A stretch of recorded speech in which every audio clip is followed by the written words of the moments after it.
की करिया जान जेल बन गेलै हमर घर।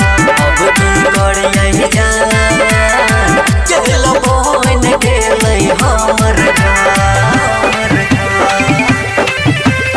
अब की करिया जेल बन गेलै हमर घर। राइफल से दिलवा लगलै भेलिए मजबूर गे।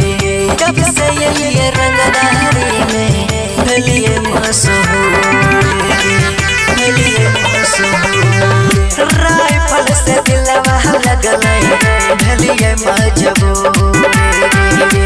जब से ये रंगदारी में तब से मशहूर गे। हमर रही छोकरानी कखनी जैतौ हमर जान।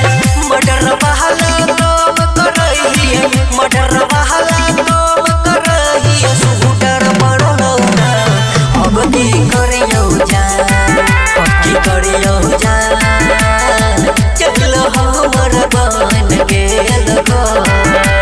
अब की करियौ जान चल हमर बन गेल घर।